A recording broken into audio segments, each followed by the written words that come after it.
माननीय स्वर्गीय रामपाल यादव जी की मूर्ति पर सबको मौका दिया माला चढ़ाने का, उनको श्रद्धांजलि अर्पित करने का। इसके लिए मैं उनके परिवार वालों को, उनके बच्चों को, उनके घर वालों को मैं शुक्रिया अदा करना चाहता हूं। हमको तो हमेशा लगता है कि मैं उनके साथ हूं या वो मेरे साथ हैं। हमको पुराना ही वही एहसास होता है कि आगे की सीट पर विधायक जी बैठे हैं, पीछे मैं बैठा हूं, शरीफ चला रहे हैं, राजनीतिक बातें हमसे कर रहे हैं। तो जो भूला ही नहीं तो याद क्या करेगा। मैं गया अंदर मिलने, हमने कहा कि भाई खाना क्यों नहीं खाते हो, तो कहीं खाना है कहाँ। तो ऊपर रखा था, हमने उठाया खाना और मैंने देने की कोशिश की, तो उन्होंने खाना जितना जैसे चाहे उसे उन्होंने खाया। कि जब सुबह मैं सोकर उठता हूँ और नहा धो के तैयार होता हूँ तो मुझे फ़ोन पर इंतज़ार रहता है कि माननीय विधायक जी का फ़ोन आ रहा होगा, लेकिन ऐसा होता नहीं। भावुक ना होइए, मैं समझ रहा हूँ, आपके दर्द को समझ रहा हूँ, क्योंकि आप उनका दाहिना अंग थे, आपके बेहद करीबी थे, अधिकतर आप उनके साथ में रहते थे।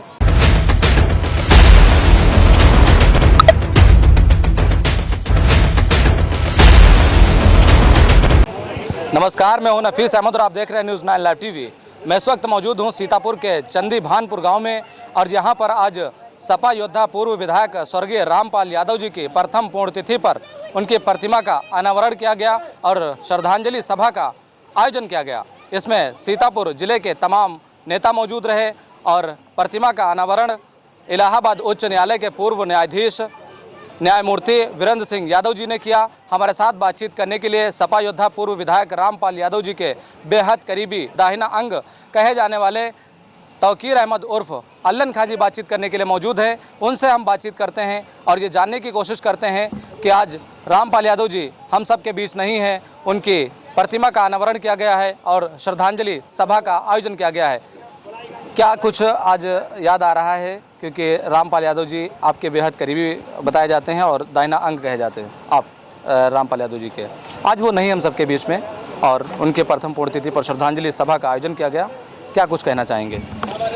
आपका बहुत बहुत शुक्रिया और मैं उनके परिवार के लोगों का भी शुक्रिया अदा करना चाहता हूं कि उनके बच्चों ने आज उनकी पुण्यतिथि पर मूर्ति का अनावरण करा करके और भंडारा करके उनकी यादों को दोबारा ताज़ा किया है और उनके सभी चाहने वालों को बुला करके एक साथ रूबरू कराने का मौका दिया है और सब आकर के माननीय स्वर्गीय रामपाल यादव जी की मूर्ति पर सबको मौका दिया माला चढ़ाने का, उनको श्रद्धांजलि अर्पित करने का। इसके लिए मैं उनके परिवार वालों को, उनके बच्चों को, उनके घर वालों को मैं शुक्रिया अदा करना चाहता हूं। जहाँ तक हमारी बात है कि हम तो कभी भूलते ही नहीं, हमको तो हमेशा लगता है कि मैं उनके साथ हूं या वो मेरे साथ हैं।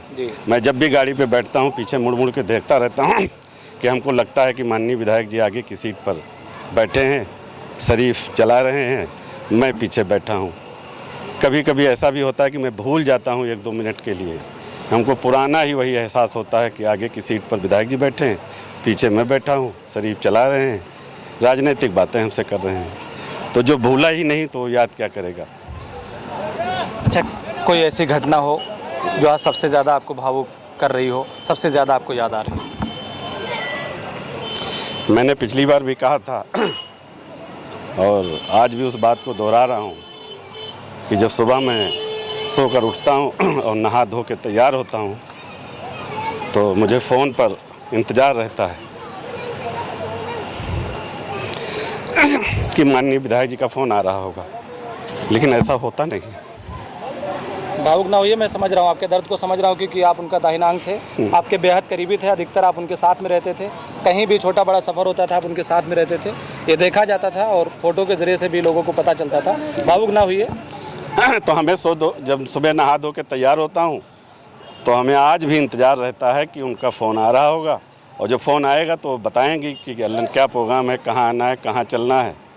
लेकिन चूँकि वो दुनिया में नहीं है, जहाँ भी हो अल्लाह उनको स्वर्ग नसीब करे, अच्छी जगह हों।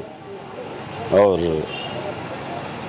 बस थोड़ी देर बाद याद आ जाता है कि जब है नहीं तो उनका फ़ोन कहाँ से आएगा, तो फिर अपने हिसाब से ज़िंदगी जीने लगता हूँ।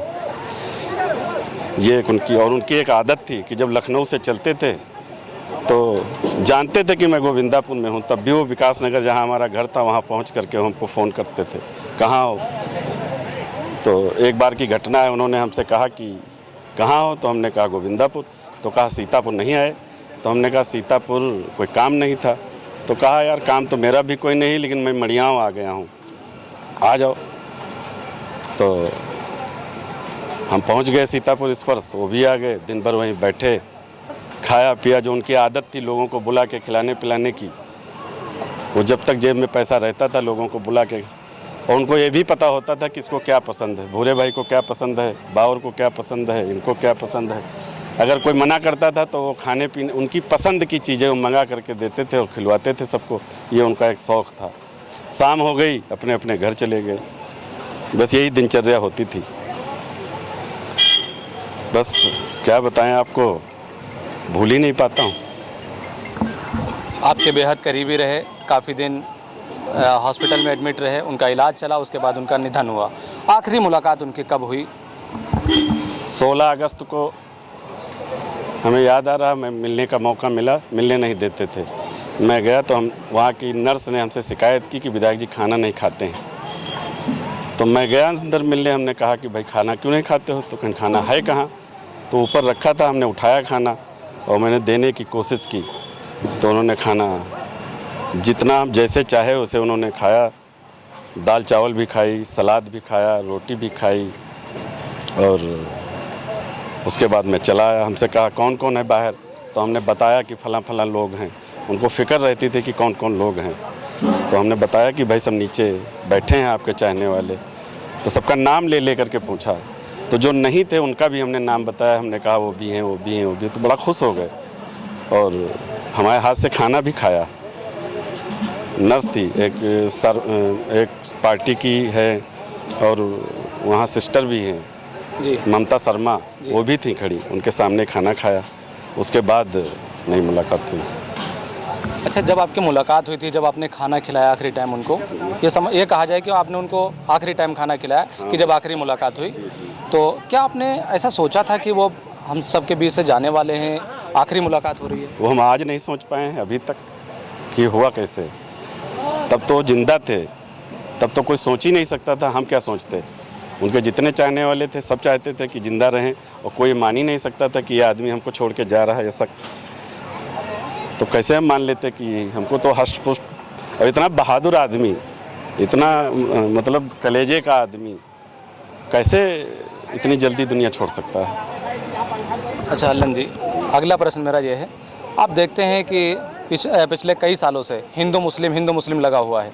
आपके इनके बिल्कुल पारिवारिक ताल्लुकात हैं, और ऐसे हालात में, ऐसे समय में इस तरह के संबंध होना क्या दर्शाता है, समाज को क्या संदेश देता है? हमें तो बड़ा दुख होता है इस बात का कि इस तरह के लोगों की कमी नहीं आनी चाहिए, बहुतायत होनी चाहिए, बहुत सारे लोग होने चाहिए।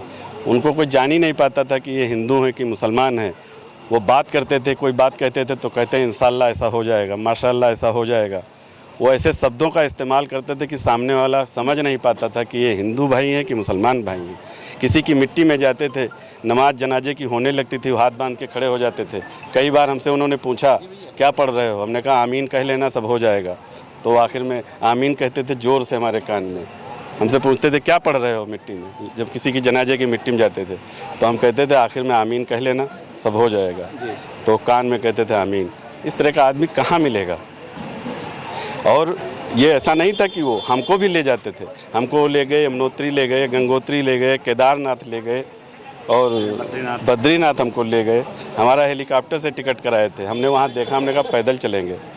तो शरीफ को हमारे साथ भेजा, अपने गनर को भेजा, कहा ये नहीं मानने हैं, जाओ इनको घुमा के लाओ। तो 17 किलोमीटर हम चढ़ के गए और चढ़ के आए। तो वो न हिंदू थे न मुसलमान थे, वो बेहतर इंसान थे। ऐसे लोगों की बहुत कमी है। वो कहीं भी जाते थे, किसी के यहाँ जाते थे, हिंदुओं से ज़्यादा तो उनको मुसलमान मानते थे।